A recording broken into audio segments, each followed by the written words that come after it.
ധരണീഗർഭസംഭൂതം വിദ്യുൽകാന്തിസമപ്രഭം കുമാരം ശക്തിഹസ്തം ച മംഗളം പ്രണമാമ്യഹം.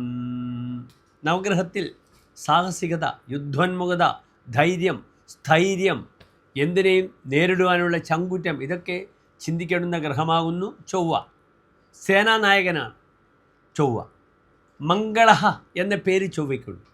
മംഗളം കരോതീതി മംഗള, നല്ല മംഗളങ്ങൾ ചെയ്യുന്ന ആൾ. ധൈര്യം, സ്ഥൈര്യം, ഇതൊക്കെയാണ് ചൊവ്വയുടെ കൈമുതൽ. ഇവിടെ ചൊവ്വ മേടം, വൃശ്ചികം തുടങ്ങിയ 2 രാശികളുടെയും ആധിപത്യമുള്ള ഗ്രഹമാണ്. അവിടെ മേടത്തിന് ചൊവ്വയ്ക്ക് മൂലക്ഷേത്രാധിപത്യമുണ്ട്, വൃശ്ചികം സ്വന്തം ക്ഷേത്രവുമാകുന്നു. ചൊവ്വയുടെ ഉച്ചക്ഷേത്രം മകരം രാശിയാകുന്നു. മകരം 27-ന് ചൊവ്വ അത്യുച്ചത്തിൽ നിൽക്കുന്നു. അപ്രകാരം ചൊവ്വയുടെ നീചക്ഷേത്രം കർക്കിടകം രാശിയാകുന്നു. കർക്കടകം 27 ചൊവ്വയുടെ അതിനീചക്ഷേത്രമാണ്. ചൊവ്വയെ കൊണ്ടാണ് നാം ഭൂമിയെപ്പറ്റി ചിന്തിക്കുന്നത്, സഹോദരങ്ങളെപ്പറ്റി ചിന്തിക്കുന്നത്. ജ്യോതിശാസ്ത്രത്തിൽ ഈ 2 ഭാവങ്ങളുടെയും കാരകഗ്രഹമാകുന്നു ചൊവ്വ. ഭ്രാത സത്വം ച ഭൗമ ക്ഷിതിരപി, സഹോദരൻ സത്വം, തൻ്റെ സത്വാവസ്ഥ, എന്തിനേയും നേരിടുവാനുള്ള ചങ്കൂറ്റമായ അവസ്ഥ. സഹോദരൻ അവസ്ഥ, പിന്നീടോ എന്തിനേയും നേരിടുവാനുള്ള സ്ഥൈര്യം, ചങ്കൂറ്റം, ചോര കണ്ടാൽ വിറക്കാതിരിക്കുക. പിന്നീട് ഭൂമി. ഇതൊക്കെയാണ് ചൊവ്വയെപ്പറ്റി ചിന്തിക്കുന്നത്. ഇവിടെ ചൊവ്വ തൻ്റെ സുഹൃത്തായ ആദിത്യൻ്റെ ക്ഷേത്രത്തിൽ നിന്നും, ചിങ്ങൻ രാശിയിൽ നിന്നും ശത്രുക്ഷേത്രമായ ബുധക്ഷേത്രത്തിലേക്ക് പോകുന്നുണ്ട്. എപ്പോഴാണ് പോകുന്നത്? 1200 കർക്കിടക മാസം 12-ാം തീയതി, അതായത് 2025 ജൂലൈ മാസം 28-ാം തീയതി ചൊവ്വ ചിങ്ങൻ രാശിയിൽ നിന്നും കന്നി രാശിയിലേക്ക് പ്രവേശിക്കുകയാണ്. അപ്പോൾ ഇവിടെ ആ ചൊവ്വയുടെ ഫലങ്ങൾ സസൂക്ഷ്മം നമുക്ക് വിലയിരുത്തേണ്ടതുണ്ട്.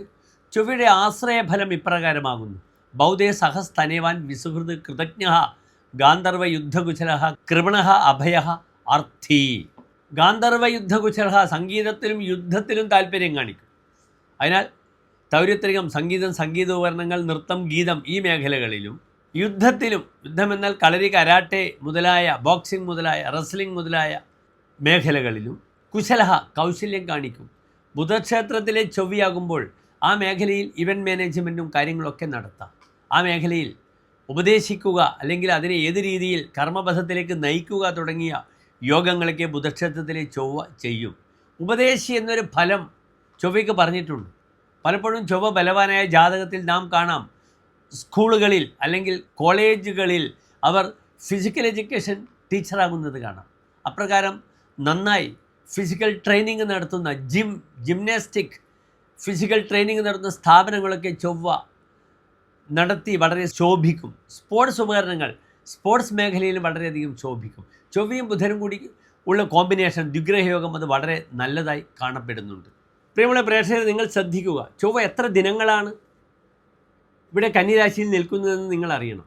42 ദിനങ്ങളാണ് ചൊവ്വ കന്നിരാശിയിൽ നിൽക്കുന്നത്. സാധാരണ ചൊവ്വ ഒരു രാശിയിൽ നിന്നും മറ്റൊരു രാശിയിലേക്ക് പ്രവേശിക്കുമ്പോൾ 30 മുതൽ 60 ദിവസം വരെ ഉണ്ടാകാറുണ്ട്. ഇവിടെ 48 ദിനങ്ങളാണ്. 48 ദിനങ്ങൾ ഓരോ രാശിക്കാർക്കും ഉണ്ടാക്കുന്ന ശുഭാശുഭ ഫലങ്ങളാണ് നാം ഇനി ചർച്ച ചെയ്യുന്നത്. ഇവിടെയും നിങ്ങളുടെ മന്ത്രവിഷയം നിങ്ങൾ ശ്രദ്ധിക്കണം. ചൊവ്വ പുരുഷരാശിയിലാണെങ്കിൽ സുബ്രഹ്മണ്യനെയാണ് ഭജിക്കേണ്ടത്. ഓം ഭജത് ഭുവേ നമഃ നാം പലപ്പോഴും ചർച്ച ചെയ്തു. ഇവിടെ ചൊവ്വ നിൽക്കുന്നത് എവിടെയാണ്? സ്ത്രീ രാശിയിലാണ്, കന്നി മഹാലക്ഷ്മിയുടെ രാശിയിലാണ്. ഇവിടെ ചൊവ്വയെ ചിന്തിക്കേണ്ടത് യഥാർത്ഥത്തിൽ ചാമുണ്ട, ഭദ്രകാളി മുതലായ ദേവതകളെയാണ്. അതിനാൽ ഭദ്രകാളി ക്ഷേത്രത്തിൽ കടുംപായസം, രക്തപുഷ്പാഞ്ജലി വഴിപാട് ചെയ്യാം. ഇവിടെ ഭദ്രകാളിയുടെ മന്ത്രം എൻ്റെ പ്രിയപ്പെട്ട പ്രേക്ഷകർ പഠിക്കണം. ഓം കാളികാളി മഹാകാളി ഭദ്രകാളി നമോസ്തുതേ കുലം ജ കുല ധർമ്മം ജ മാം ജ പാലയ പാലയ. ഇതാണ് ഭദ്രകാളി മന്ത്രം. മൂലമന്ത്രം ഏതാണ്? അതും കൂടി എൻ്റെ പ്രേക്ഷകർ മനസ്സിലാക്കണം. ഓം ഐം ക്ലീം സൗം ഹ്രീം ഭദ്രകാള്യൈ നമഃ. ഓം ഐം ക്ലീം സൗം ഹ്രീം ഭദ്രകാള്യൈ നമഃ. ചിന്മുദ്രയിൽ ഈ മന്ത്രം നിങ്ങൾ ജപിക്കുക. 9 അല്ലെങ്കിൽ 18 തവണ കൗണ്ട് ചെയ്യുക. എല്ലാ ശത്രുക്കളും നശിക്കും. അതിന് പുറമെ രക്തപുഷ്പാഞ്ജലി, കടുംപായസം ഞാൻ സൂചിപ്പിച്ചു. അപ്രകാരം തന്നെ നാളികേരം കൊണ്ട് ചൊവ്വാഴ്ചകളിൽ ശത്രു മുട്ട് ഭദ്രകാളി ക്ഷേത്രത്തിൽ ചെയ്യുന്നത് വളരെ ഗുണമാണ്.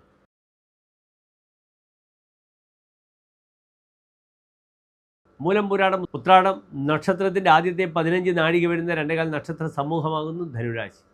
ഇവിടെ ധനുരാശിക്കാർക്ക് ചൊവ്വ നിൽക്കുന്നത് 10-ാം ഭാവത്തിലാണ്. 10-ൽ ചൊവ്വ നിൽക്കുന്നത് വളരെ ഗുണമാണ്. ധർമ്മേ സുത അർത്ഥ സുഖഭാഗ് സുതം ശാസ്ത്രം, അർത്ഥം ധനം, സുഖം ഇതൊക്കെ ഭജിക്കുമെന്നാണ് പറഞ്ഞിരിക്കുന്നത്.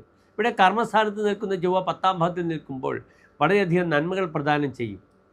ചൊവ്വ വൈകല്യവാനാണ്, 12ാം ഭാവാധിപനാണ്. അതുകൊണ്ട് കർമ്മത്തിൽ തടസ്സമുണ്ടാവുക, തൻ്റെ കീഴ് ജീവനക്കാർ തന്നെ ബുദ്ധിമുട്ടിപ്പിക്കുക, പാപേ കർമ്മഗതേ കർമ്മവിഹതിഹി കർമ്മതടസ്സങ്ങൾ ഉണ്ടാക്കുക, ദുഷ്കീർത്തിഹി ആജ്ഞാക്ഷതിഹി തനിക്ക് പേരുദോഷമുണ്ടാവുക, ആജ്ഞ താൻ കമേന്റ് ചെയ്യുമ്പോൾ അതിനെ ധിക്കരിക്കുന്ന ഭൃത്യന്മാരുണ്ടാവുക. കാരണം 10ാം ഭാവം ദാസന്മാരെ ഭൃത്യന്മാരെ ചിന്തിക്കേണ്ടുന്ന ഭാവമാകുന്നു. അപ്രകാരം തന്നെ അനാഥാലയം, മന്ദിര, ക്ഷേത്രം, ട്രസ്റ്റി മുതലായവയുടെ നേതൃത്വത്തിലുള്ളവർക്കൊക്കെ ശ്രദ്ധിക്കണം. തനിക്കെതിരെ ധാരാളം വിവാദങ്ങൾ വരാം. അതിനാൽ വിവാദങ്ങളെ വളരെയധികം ശ്രദ്ധിക്കേണ്ടിയിരിക്കുന്നു. ദാസ ആലംബനയോർ വിനാശനമഭി തന്നെ ആശ്രയിക്കുന്ന തൻ്റെ ഭൃത്യന്മാർക്ക്, തൻ്റെ വേലക്കാർക്ക് അല്ലെങ്കിൽ തന്നെ ആശ്രയിക്കുന്നവർക്ക് ബുദ്ധിമുട്ടുകൾ വരും. ജാനുരു പ്രോഷണം പാദങ്ങൾക്ക് ശാരീരികമായി പാദങ്ങൾക്കുണ്ടാകുന്ന വൈകല്യങ്ങൾ ശ്രദ്ധിക്കണം. വൈകല്യവാനായ ചൊവ്വ 10ാം ഭാവത്തിൽ വരുമ്പോഴുള്ള ദോഷഫലങ്ങളാണ് പറഞ്ഞത്. പക്ഷേ ചൊവ്വ അധികാരത്തെ കേന്ദ്രീകരിക്കുന്നു. ധനരാശിക്കാർക്ക് ചൊവ്വ ലഗ്നാധിപനാണ്, 4ാം ഭാവാധിപനാണ്. ഇവിടെ 4ാം ഭാവാധിപൻ എന്താണ്? അമ്മ, അമ്മാവന്മാർ, സുഹൃത്തുക്കൾ, ഭൂമി, വാഹനം, ആഡംബരം, സുഖഭോഗങ്ങൾ ഇതൊക്കെയാണ് 4ാം ഭാവം. അതിനാൽ ഇവിടെ ഭൂമിലാഭമുണ്ടാകും, തനിക്ക് വാഹനലാഭമുണ്ടാകാം. പല കാര്യങ്ങളും കരുത്തോടുകൂടി ഇംപ്ലിമെൻറ്റ് ചെയ്യുവാനുള്ള ഒരു കരുത്ത് ധനുരാശിക്കാർക്ക് ഈ ചൊവ്വ പ്രദാനം ചെയ്യുന്നതാണ്. അതിനാൽ ചൊവ്വ വളരെയധികം അനുകൂലമായി തീരും ധനുരാശിക്കാർക്കെന്ന് ഞാൻ പറയും. കർമ്മമേഖലയിൽ അന്യനെ അധികം വിശ്വസിച്ചാൽ അവരുണ്ടാക്കുന്ന ബുദ്ധിമുട്ടുകൾ തന്നെ ബാധിക്കും. കർമ്മ തടസ്സങ്ങൾ വരാം. വിദേശത്ത് ഭൂമി ഡെവലപ്പ് ചെയ്യുക, കൺസ്ട്രക്ഷൻ ചെയ്യുന്നവർക്കൊക്കെ ഈ ചൊവ്വ ഇപ്രകാരമുള്ള ചില ബുദ്ധിമുട്ടുകളൊക്കെ വരാം. രേഖാപരമായ വിഷയത്തിൽ ശത്രുതകൾ ഉണ്ടാക്കാം. പിന്നീട് സന്താന വിഷയത്തിലേക്ക് മക്കൾക്കൊക്കെ നല്ലൊരു അനുഭവം തരും ഈ ചൊവ്വ. അവരുടെ പഠനം, അവരുടെ ഭാവി, അവരുടെ വിദ്യാഭ്യാസപരമായ വിഷയത്തിലൊക്കെ തന്നെ ഈ ചൊവ്വ അതിശക്തമായി ആ ഭാവത്തിലേക്ക് നോക്കുന്നുണ്ട്. 5ാം ഭാവത്തിലേക്ക് നോക്കുന്നുണ്ട് ചൊവ്വ. അയാൾ ലഗ്നാധിപനാണ്. അതിനാൽ സന്താന വിഷയത്തേക്ക് നല്ലതാണ്. പല ഉപദേശങ്ങളും ചെയ്യുവാൻ കഴിയും. പ്രത്യേകിച്ച് കൺസ്ട്രക്ഷനുമായി ബന്ധപ്പെടുന്ന സിവിൽ ആർക്കിടെക്ചറൽ മേഖലയിൽ വർക്ക് ചെയ്യുന്നവർക്ക്, ഭൂമിപരമായ എല്ലാ വിഷയങ്ങളിലും, മൈനിങ്, അപ്രകാരം തന്നെ ഖനനവുമായി ബന്ധപ്പെടുന്ന മേൽപ്പറഞ്ഞ എല്ലാ കാര്യങ്ങളും, മൈനിങ്ങുമായി ബന്ധപ്പെടുന്ന കാര്യങ്ങളും, പാറ പൊട്ടിക്കുക, ഇടിക്കുക, ഇതിനൊക്കെ തന്നെ മുൻപിട്ടിറങ്ങി അതൊക്കെ കർമ്മപഥത്തിലെത്തി വിജയിപ്പിക്കുവാനുള്ളൊരു അദമ്യമായ കരുത്താണ് ഇവിടെ ചൊവ്വ നൽകുന്നത്. ചൊവ്വ സാഹസക്കാരനാണ്. പല കാര്യങ്ങൾക്കും ദൗത്യം ഏറ്റെടുക്കാം ചൊവ്വയിൽ. തൻ്റെ ബുദ്ധിയും ശക്തിയും ഒന്നിച്ചുപയോഗിച്ചാൽ they can do wonders and miracles these 28 days. അതിനാൽ പല മുടങ്ങിക്കിടക്കുന്ന പ്രോജക്റ്റുകൾ, പദ്ധതികൾ അതൊക്കെ തന്നെ പ്രവൃത്തിപഥത്തിലേക്ക് നയിക്കുവാനുള്ള കരുത്ത് ധനുരാശിക്കാർക്ക് വരുന്ന 28 ദിനമാണ് നിങ്ങളുടെ മുന്നിലുള്ളത്. ഇവിടെ 10ാം ഭാവത്തിൽ ചൊവ്വ നിൽക്കുമ്പോൾ പറഞ്ഞിരിക്കുന്ന ഫലവും ശ്രദ്ധിക്കണം. സ്വതസിദ്ധ ഏവ അവതംസായതേ അസൗ വരാഗോപി കണ്ഠീരവക്യം ദ്വിതീയ എന്നാണ് ഫലം പറഞ്ഞിരിക്കുന്നത്. സ്വയം തനിക്ക് കിരീടം വയ്ക്കുവാനുള്ള കഴിവുണ്ടാകുന്നു. ഈ ചൊവ്വ രാഷ്ട്രീയമാണ്, മിലിറ്ററിയാണ്, അങ്ങേയറ്റം സാഹസികമായ ദൗത്യങ്ങൾ ചെയ്യുന്നവരാണ്. ഇവർക്കൊക്കെ തന്നെ ഏറ്റവും ശോഭിക്കാനുള്ള അവസരമാണ്. സ്വതഹായവ താൻ സ്വയം തനിക്ക് കിരീടം വെക്കും എന്ന് വെച്ചാൽ തൻ്റെ കഴിവുകളിലൂടെ എല്ലാവരും അംഗീകരിക്കുന്നൊരവസ്ഥ വരും. പരാഗഹ അഭി എത്ര താഴ്ന്ന ഗുണത്തിൽ ജനിച്ചവനാണെങ്കിലും, സാമ്പത്തികമായ ദാരിദ്ര്യമുള്ള കുടുംബത്തിൽ ജനിച്ചവനാണെങ്കിലും, കണ്ഠീരവ ദ്വിതീയ കണ്ഠീരവ 2ാമത്തെ സിംഹത്തെ പോലെ ഇയാൾ വിരാജിക്കുമെന്നാണ് ഫലം പറഞ്ഞിരിക്കുന്നത്. അതിനാൽ സമാജത്തിൽ, സമൂഹത്തിൽ താഴെക്കിടയിലുള്ള ജനങ്ങൾക്ക് ഔന്നത്യത്തിലേക്ക്, ഉന്നത സ്ഥലത്തേക്ക് പൊന്തി വരാനും എല്ലാ സൗഭാഗ്യങ്ങളും 10ാം ഭാവത്തിൽ നിൽക്കുന്ന ചൊവ്വ പ്രദാനം ചെയ്യുന്നതാണ്. എല്ലാ ധനരാശിക്കാർക്കും ഈ ചൊവ്വ വളരെ അനുകൂലമായി വരട്ടെ. അനാവശ്യമായി ദേവാലയം, മന്ദിരം, ക്ഷേത്രം, ട്രസ്റ്റ് ഇതിൻ്റെ അധ്യക്ഷ സ്ഥാനത്ത് അല്ലെങ്കിൽ ട്രഷറർ സ്ഥാനത്തൊക്കെ ഇരുന്നു കൊണ്ട് പേരുദോഷം വരാതെ നോക്കിയാൽ മതി. അല്ലെങ്കിൽ ഈ ചൊവ്വ അധികാരം തരും. അധികാരത്തിൻ്റെ പൂർണ്ണതയാണ് 10ാം ഭാവത്തിൽ നിൽക്കുന്ന ചൊവ്വ. മറ്റൊരു പ്രധാനപ്പെട്ട വിഷയം സംഗീതാദി വിഷയങ്ങളിൽ, ഇവൻറ്റ് മാനേജ്മെൻറ്റ്, നൃത്തങ്ങൾ, ഇതുമായി ബന്ധപ്പെട്ട വിഷയങ്ങളിലൊക്കെ തന്നെ നല്ല ഇവൻറ്റ് മാനേജ്മെൻറ്റ് കമ്പനി അല്ലെങ്കിൽ നല്ല പ്രോഗ്രാമുകൾ സംഘടിപ്പിച്ച് വിദേശത്ത് പേരും പ്രശസ്തിയും ഉണ്ടാക്കാൻ ഈ ചൊവ്വ സഹായിക്കും.